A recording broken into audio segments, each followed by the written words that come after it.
Hoy en Mercados hablamos de sostenibilidad. Reducir la huella ecológica es la tendencia que marca las estrategias de las principales empresas del sector de la construcción. La industrialización aporta al sector constructor inmobiliario una mayor sostenibilidad desde el punto de vista de las materias primas, del proceso constructivo o del bienestar para el usuario, pero también desde una perspectiva de negocio. Para acercarnos todos estos conceptos que marcan la sostenibilidad en la construcción, nos acompañan hoy en Mercados Diana Carolina Flores, responsable de sostenibilidad de Grupo Avintia, bienvenida. Francisco Ramírez, director general B2B de LG. También está con nosotros Elena Adán, jefa de marketing y coordinadora del área de sostenibilidad de Comerlin. Nos acompaña en esta mesa Nicolás Bermejo, responsable de desarrollo, marketing técnico y sostenibilidad de Saint-Gobain. Y por último, Angélica Tarrasa, responsable de Canal Promotoras y Arquitectos de Schneider Electric. Bienvenidos a todos a esta mesa y vamos a comenzar por uno de los apartados de la sostenibilidad. En el marco de la descarbonización, por ejemplo, ¿qué medidas se pueden aplicar en el desarrollo constructivo? Bueno, desde Grupo Avintia, una de las principales medidas que hemos desarrollado para abordar todos estos retos que representan alcanzar el desarrollo sostenible es desarrollar nuestro sistema de construcción industrializada, que aparte de ser un sistema que se basa en un panel prefabricado de hormigón armado, en donde integramos las soluciones de todos nuestros partners desde fábrica, también incluye un proceso constructivo que lo que busca es contribuir de forma integral a disminuir ese impacto medioambiental de la construcción. ¿Esto cómo lo realizamos? Luego de desarrollar estas medidas, desarrollar todo este sistema técnicamente, hemos procedido a realizar un análisis y medición de lo que quiere decir el análisis del ciclo de vida de nuestro producto, porque bien sabemos que la construcción influye en un 40% aproximadamente en lo que son las emisiones de carbono. Y nosotros hemos decidido en este momento tomar un punto importante en lo que se refiere a la medición y hemos medido ese ciclo de vida calculando en este momento que nuestra reducción en las etapas de producción y construcción disminuye en un 39% con respecto, en este caso, a la construcción tradicional. Y en otros segmentos que también están involucrados en el proceso constructivo, ¿cómo se aplica esto de la descarbonización de la que tanto se habla? Primero hay una concienciación, es decir, en el proceso de industrialización siempre hay unos procesos, una selección de materiales y sobre todo una concienciación por la sostenibilidad, con unos estándares que al final eso hace que de alguna manera seamos mucho más eficientes en todo el proceso.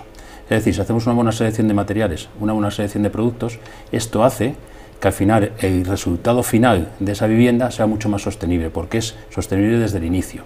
Después, no es lo mismo nosotros, por ejemplo, somos una compañía fabril, desarrollar un proyecto que la finalidad es una obra, a cuando es un proceso constructivo o es un proceso de industrialización. ¿Por qué? Porque simplemente ya desde el inicio en el transporte de esos materiales la huella de carbono se ve absolutamente reducida, porque nosotros vamos a tratar a través de una programación de enviar una mercancía de punto a punto.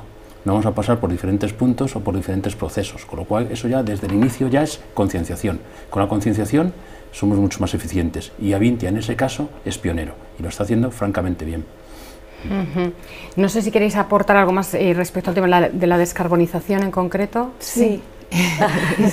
Sí, en este caso desde nuestro sector se habla mucho de las soluciones, que sean una forma de ahorrar energía para el usuario, pero a veces no se habla tanto de los procesos constructivos y realmente una visión integral de un proceso constructivo, cuando se analiza de cuna a tumba cómo se está disminuyendo esa huella de carbono, es cuando realmente marcas la diferencia. No solamente se trata de que los hogares ahorren más, sino de que esas soluciones que aportamos también en su proceso constructivo hayan podido analizar y reducir esa huella de carbono en cada una de sus partes de su ciclo de vida. Es lo mismo que comentaban, que el tema de los transportes, el tema de incluso lo que se gasta en los procesos de reciclaje. Todo eso tiene que tenerse en cuenta también, y eso es algo que Avintia puede hacer en el sentido de que el proyecto Habitat estudia todas las fases del principio a fin, y es algo que dentro de la construcción a veces hace falta, porque no se estudian los procesos completos. Sí, efectivamente, bueno, yo creo que los edificios son responsables de los grandes impactos ambientales que generamos sobre el planeta, ¿no? En concreto generan el 40% del consumo de energía, son responsables del 35% de las emisiones de CO2, incluso consumen un tercio de los recursos naturales del planeta o generan el 30% de los residuos. Si la Comisión Europea se ha marcado que Europa sea el primer continente climáticamente neutro en el año 2050, los edificios van a jugar un papel fundamental y está claro que este proyecto demuestra y pone en valor cómo el sector de la edificación será un aspecto clave para resolver los grandes retos de la humanidad. Se habla mucho en el sector de la edificación del carbono operacional, del carbono de CO2 que emiten los edificios durante su operación, que fundamentalmente son debidos a la quema de combustibles fósiles para mantener las condiciones interiores de confort de los edificios, pero también debemos de avanzar hablando, como adelantaban mis compañeros, en el carbono embebido en los materiales. Un cuarto aproximadamente del carbono del CO2 emitido por el sector de la edificación está embebido en los materiales. En ese sentido, desde el Grupo Saint-Gobain trabajamos mucho en minimizar toda la huella de carbono embebida en todos los materiales que fabricamos y que al final se incorporan al edificio. Bueno, y yo también complementar pues que con el aumento que estamos viendo de la demanda de energía, sobre todo en los tiempos que tenemos, ¿no? Pues lo que nosotros aportamos, por ejemplo, a Habita en este sentido, son esas herramientas digitales que te permiten hacer una gestión responsable de las instalaciones con el objetivo de poder descentralizar y descarbonizar la energía y hacer pues un ecosistema cada vez más sostenible. Lo que vemos es que, por ejemplo, muchas veces en la construcción tradicional, el poder tener este tipo de herramientas digitales es difícil de implementar porque depende la decisión muchas veces de la cadena de que hay aguas abajo, ¿no? Y muchas veces los proyectos se van devaluando y se pierde, ¿no? Este valor añadido que podemos dar. En la industrialización en concreto en Habita lo podemos meter de serie y yo creo que eso es algo que, pues por ejemplo, si lo vemos como en los ejemplos de los coches, pues en los coches antiguamente teníamos siempre el GPS conectado al enchufe, ¿no? Y ahora ya va de serie y es algo que nos mejora, nos da confort, nos ayuda en el día a día, no iba de serie y por la industrialización se ha implementado. Pues yo creo que este es el tipo de soluciones que podemos integrar de base, ¿no? Que le den valor. Otro de los apartados, apuntabais así alguna pincelada ya en esta primera intervención, es el tema de la sensorización y la tecnología como facilitadores de esa sostenibilidad, ¿no? En la construcción. Podemos hablar de aplicaciones, entiendo que muy variadas, ¿no? Desde medir y estandarizar patrones de ahorro al usuario, analizar a través de la gestión de datos, comportamientos de los materiales, en fin, ¿cómo podríamos completar esta idea?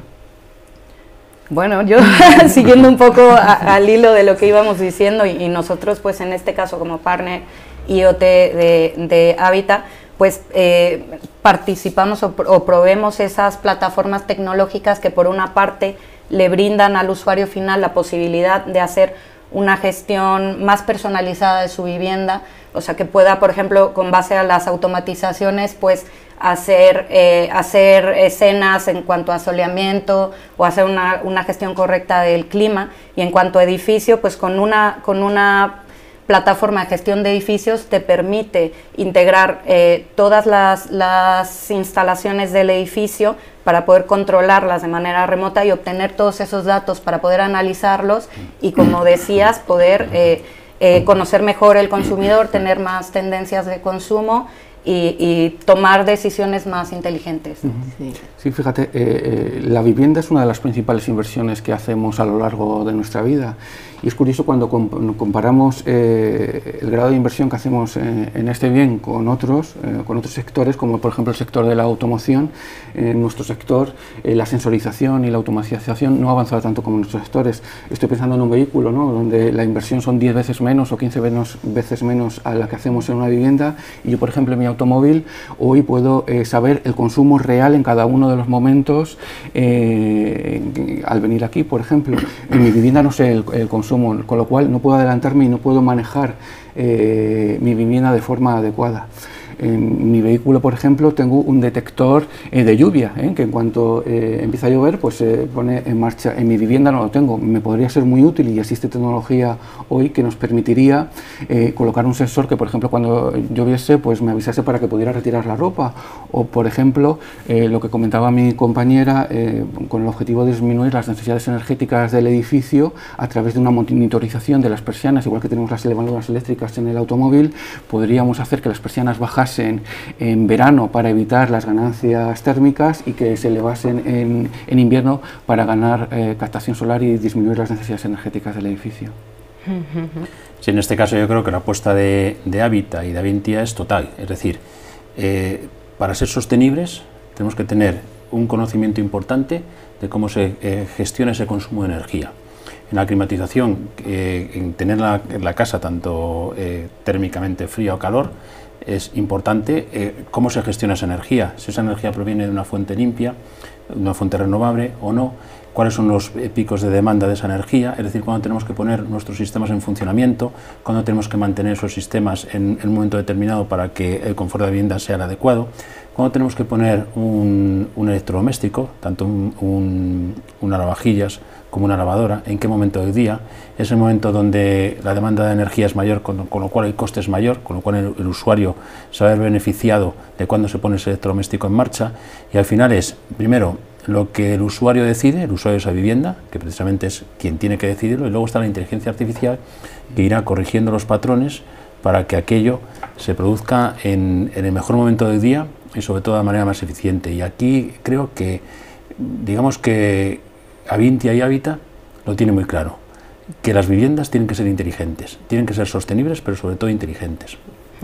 Sí, yo creo que realmente al final las soluciones están ahí, es más bien la voluntad de un proyecto para instalarlas y ponérselo fácil al usuario, y sobre todo hacerlo con el objetivo de la sostenibilidad, porque se habla mucho de esas medidas para el confort, pero es que son una herramienta fantástica para un objetivo de sostenibilidad, y yo creo que ahí Habita puede ponerlo muy fácil dentro del sector para que el usuario lo tenga ya hecho.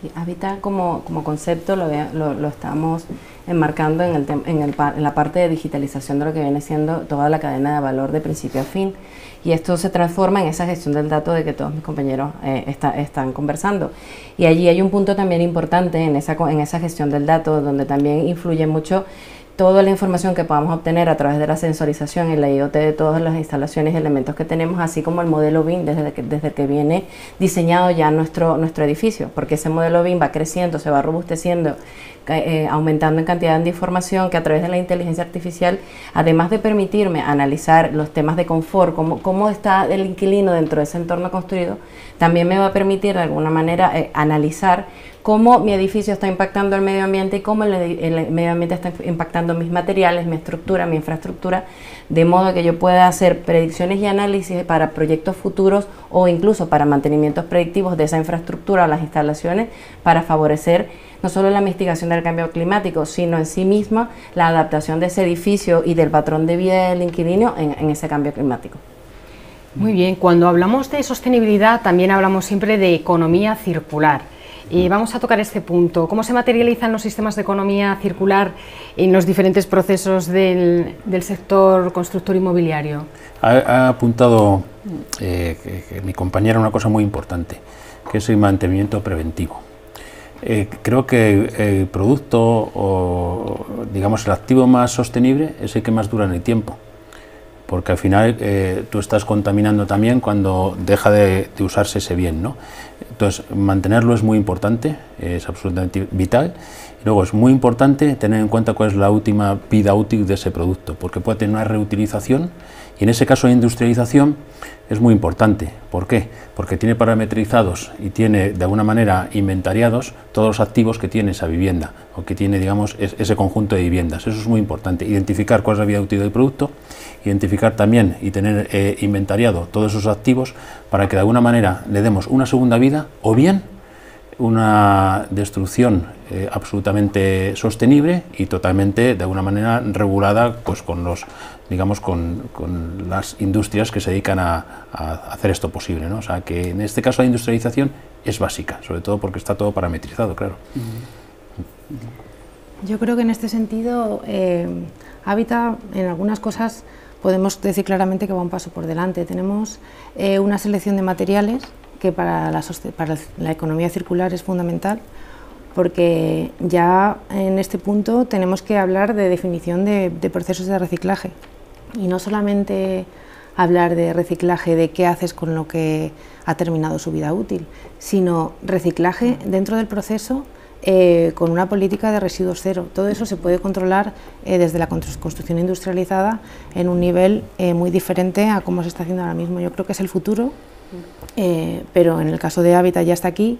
Aquí, por ejemplo, hablamos de que se ha hecho una selección de materiales basada en los indicadores Level que nos da la Unión Europea, y hay un proceso de interconexión entre los productos y los procesos, donde podemos hablar de reutilización y donde podemos hablar de un reciclaje pues a otro nivel.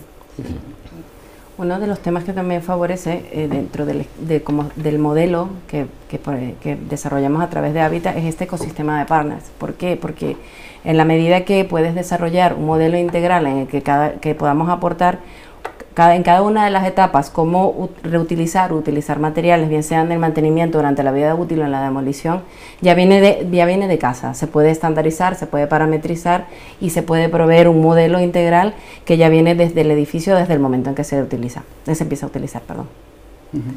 Sí, efectivamente vivimos en un planeta con recursos finitos, cada año el planeta produce una serie de recursos que vamos consumiendo, y bueno, según todos los datos, en julio de este año habremos consumido todos los recursos naturales que el planeta es capaz de producir durante un año. Eso significa que vamos a necesitar el equivalente a 1,7 planetas. Tenemos que empezar a aplicar conceptos de economía circular en el sector de la edificación, dado que es uno de los sectores que más recursos naturales consume. En ese sentido, en este proyecto hemos empezado a aplicar los conceptos de economía circular a través de la ecoinnovación. Ya en el propio diseño de todos los productos que se han incorporado al proceso hemos comenzado a aplicar o a pensar en la minimización de la generación de esos residuos en obra, de tal forma que muchos de los productos que utilizamos no generan residuos durante la instalación, pero también estamos incorporando materiales que contienen una cantidad mínima de productos reciclados en su composición, con lo cual ayudamos a que este proyecto sea capaz también de asumir subproductos de otros sectores incorporados a los materiales que se incorporan a lo largo de toda la cadena.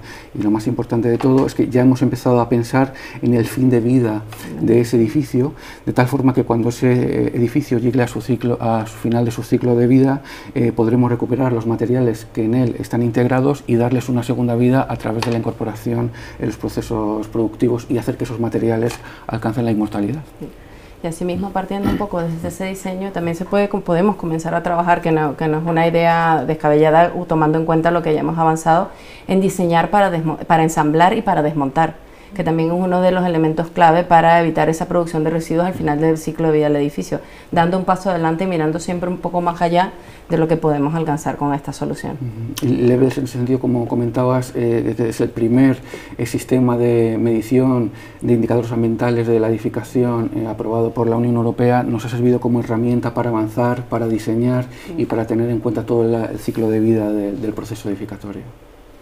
Sí, querías comentar algo. Bueno, yo creo que prácticamente ya se ha dicho todo, simplemente resaltar que desde Hábitat han tenido mucho criterio en ese sentido para elegir partners que van muy alineados con eso y lo tienen muy metido en el ADN, y los productos van en línea con la economía circular, ¿no? Bueno, nosotros por nuestra parte, pues eso, nuestros productos ya cuentan con esa certificación de base, y yo creo que poco más que añadir.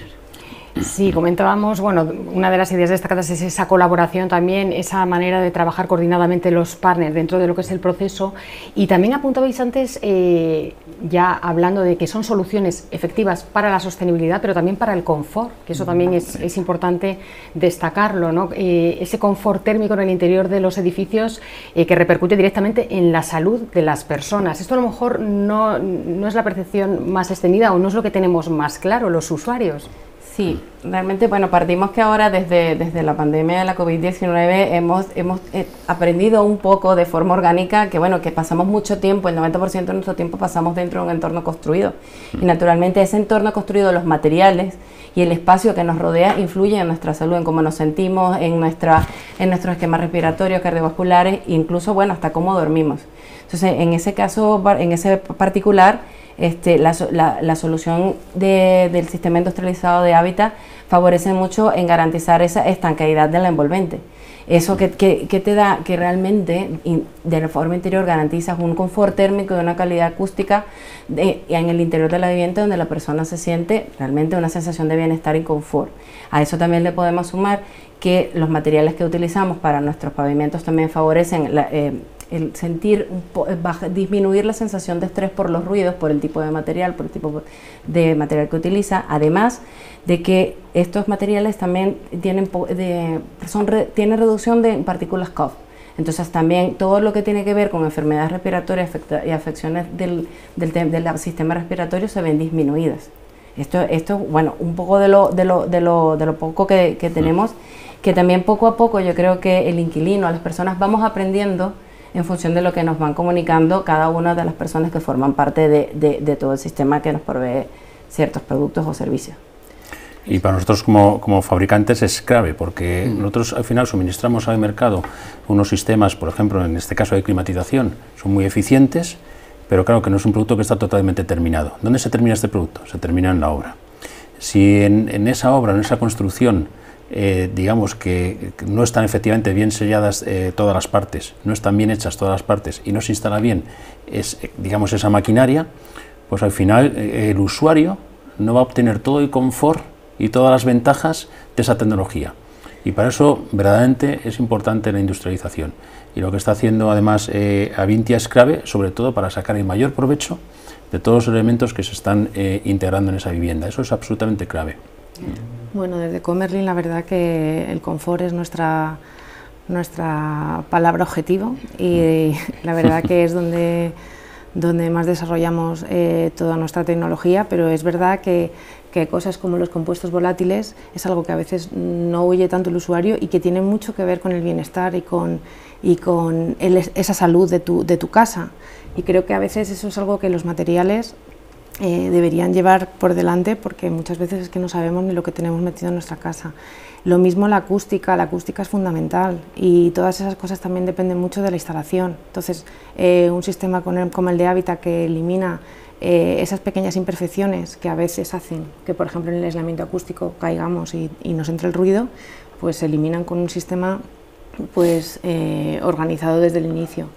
Y yo creo que al final el aislamiento desde el objetivo de la eficiencia energética es fundamental, pero el confort, el bienestar y la salud no debemos perderla de vista en ningún momento y creo que al final es un punto clave a la hora de la toma de decisiones de cualquier usuario, porque piensa en su familia y en su vivienda.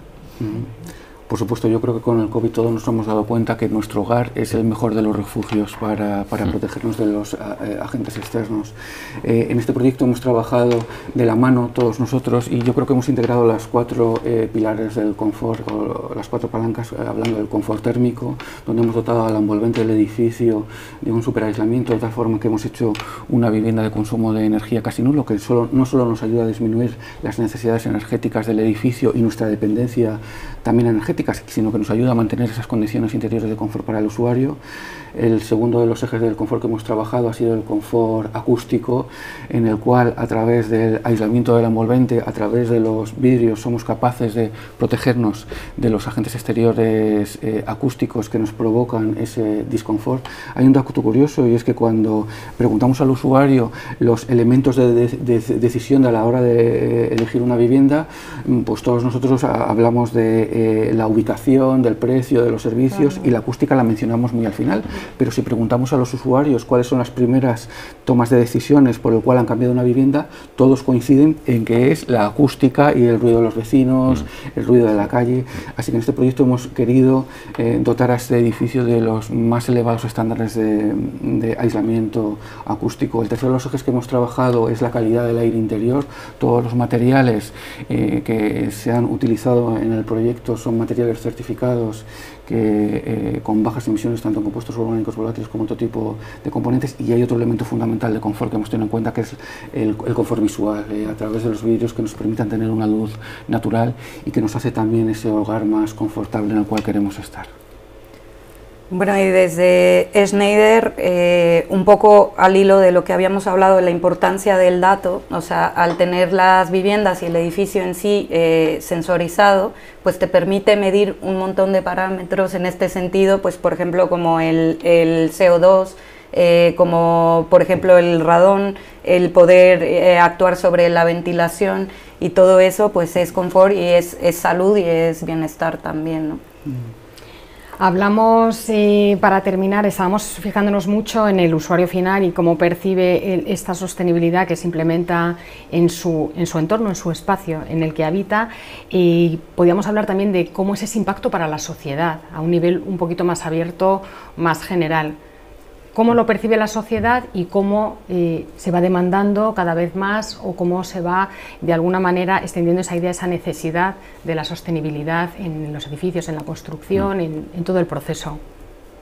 Va siendo un proceso incremental. Realmente la construcción industrializada hasta hace poco representaba el 1% de lo que serían los procesos constructivos en España. Y va incrementando precisamente porque las personas comenzamos a demandar el inquilino como tal ciertos elementos de confort, de calidad, y va siendo sobre todo las nuevas generaciones. Ya tienen instalado esa parte de un crecimiento, un desarrollo más sostenible, y comienza esa demanda, ¿no?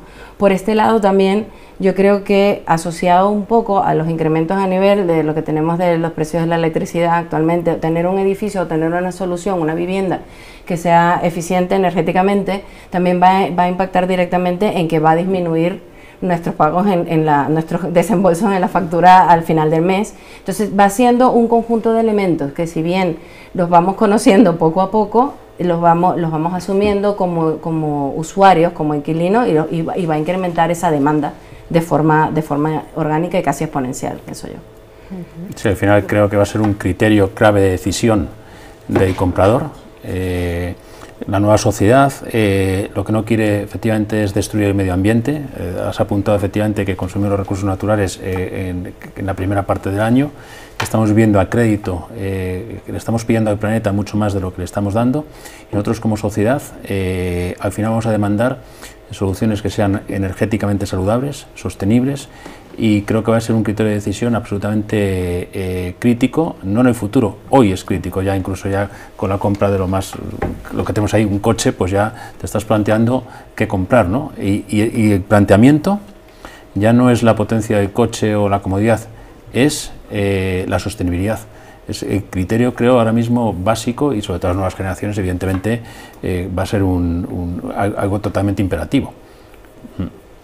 Yo creo que al final hablamos de tres fases. Por un lado, hablamos de un proceso que, de la forma en que está diseñado, estamos generando muchos menos residuos, con lo cual estamos contribuyendo a proteger ese planeta para las generaciones futuras.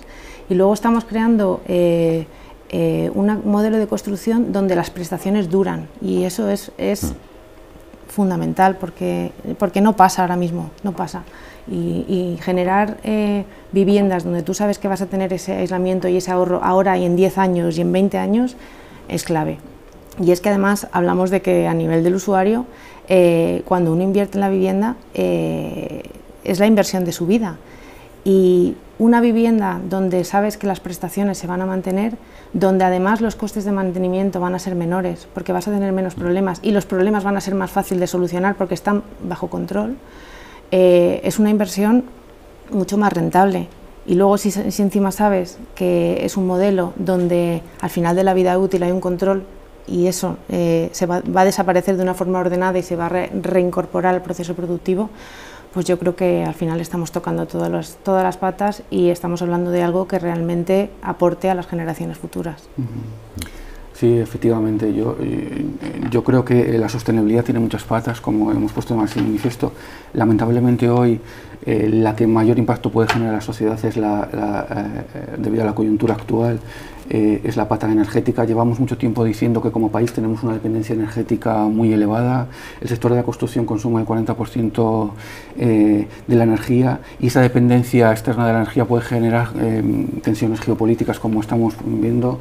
El precio de la energía se puede disparar al alza, y al final el tener una vivienda de este tipo sostenible va a hacer que, lo primero, disminuya sus necesidades energéticas al mínimo. No hay energía más limpia y más sostenible que aquella que no se consume. Ese tipo de viviendas hemos conseguido minimizar la demanda energética de las mismas, y además eso lo va a notar el usuario en la factura final. No debemos olvidar también el concepto de pobreza energética. Hoy, con los precios de la energía, cada vez que ponemos nuestro termostato, lo subimos 2 grados, lo estamos sufriendo en esa factura energética. Nosotros tenemos la suerte de poder mantener las condiciones interiores de confort en nuestras viviendas, pero hay mucha gente que está sometida a pobreza energética, y con estos precios de la energía hoy no puede mantener unas condiciones interiores de confort en la misma.